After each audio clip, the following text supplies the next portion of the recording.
So the research question I came up with from the stimulus packet are, what are the social and physical implications of being unemployed? And background information about being unemployed or almost being homelessness comes from the American Public Health Association that did research and said that 2.4 million children are living below the federal poverty line right now. And more than half of these children are being cared for by their parents as well. So that gives a little insight and almost a representation of how many children and parents are living below the federal poverty line right now. And that means that number's almost doubled by the people who are living under the poverty line. And from Kim Masters, a Hollywood reporter, reported that from 1925 to 2010, there has not been a stable number of unemployed citizens in the U.S. And that just shows that the number can increase and decrease at any time.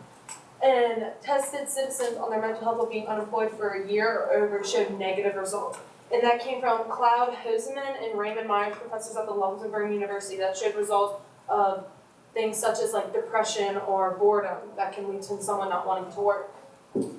So this is Kim Masters' data table that she showed from 1925 to 2010. And as you can see, it starts from the Great Depression and rises increasingly, and then it starts to decrease. And then as time goes on, it does never stay stable, but it continues to rise as it moves up and down. So reasons why citizens don't/can't work now or the future comes from Jeff Bernstein, the president of the AAA, which is sickness and vacationing. And sickness can be things such as the flu or being pregnant or vacationing. And everyone takes a week or two off of vacationing, but that is losing money in some businesses. Not all businesses will give you paid off vacation, so that's just more money being lost.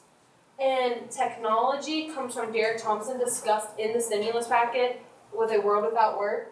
It is saying that technology such as robots will be beginning to take over jobs that are easy, such as being a cashier or a waitress, having computers at your table waiting to take your order.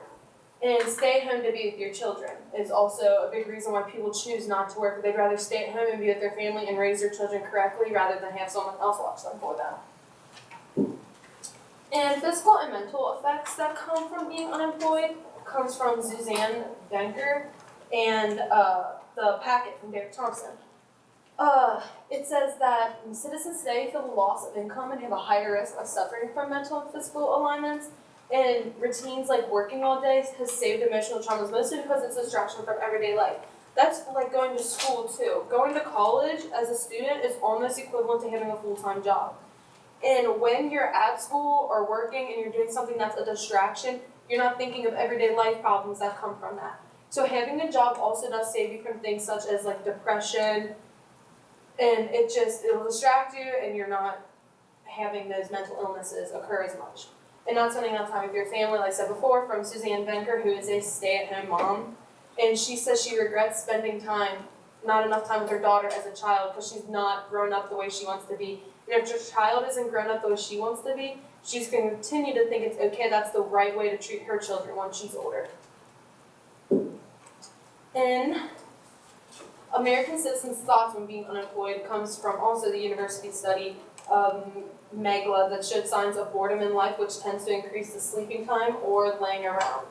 So the regrets of social time at home, again, that comes from Suzanne, who said that she's a stay-at-home mom, doesn't regret seeing her child as much, she's raised him properly. Feeling lazy when not working and being bored.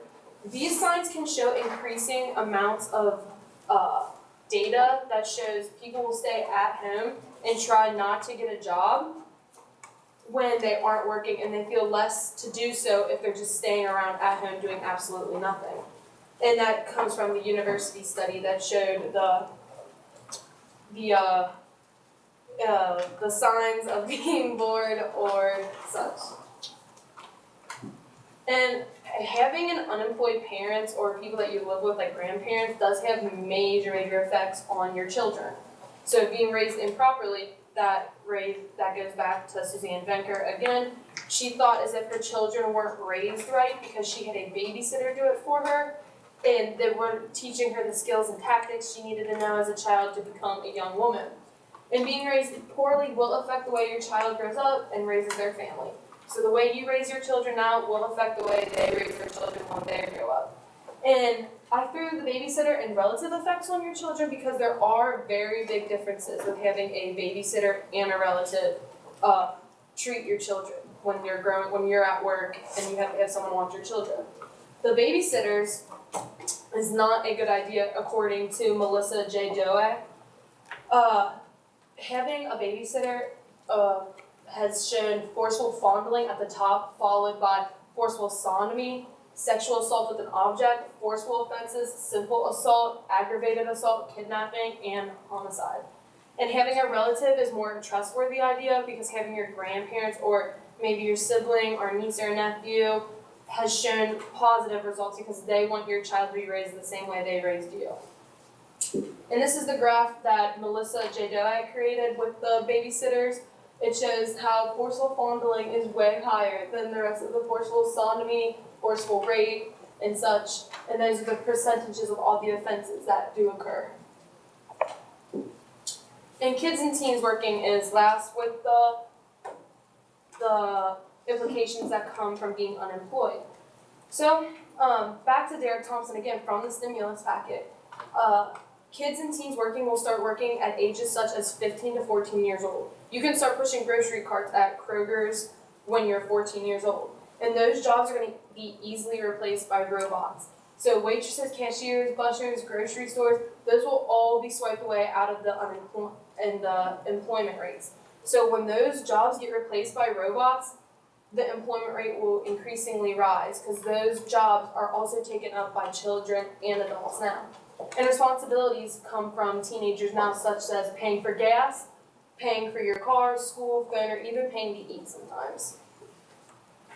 And the final thoughts are staying at home loses money towards your income for your family, but staying at home helps your child have a higher increase of happiness in life when they're older. Staying at home with your children will help them when they're older because they'll be raised properly, but going to work will decrease your income to your family. But a solution could be bringing your children to work. You can teach them work ethic, you can raise them properly, and show them how to grow up more, how it is to not to have a job and not be part of the unemployment rate, and have close, trustworthy relatives to watch your children. That'd be like your grandparents again, your niece or nephew, siblings, or anyone that's trustworthy, unlike your babysitters that can do forceful things to your children to show that it is important to have a job. Okay, thank you. Do you want to speak to the validity and reliability of some of the sources you used, and how do you know? Well, back to Derek Thompson, he played a big part with his, because he was in the stimulus packet, and he showed most of what's going to occur with being unemployed, like the robots and people feeling lazy not working. So he was important and really reliable to go off of because he was in the stimulus packet that College Board gave us. Okay, thank you. What advice would you have for other researchers who consider your topic? Well, I think advice you should use with researching the employment rates, you should more look into specific areas that are going to be lost in the future. Like in the Great Depression, how the employment rate increasingly went up, to look more into what jobs were lost to see if that will reoccur with what's happening now with technology. Okay.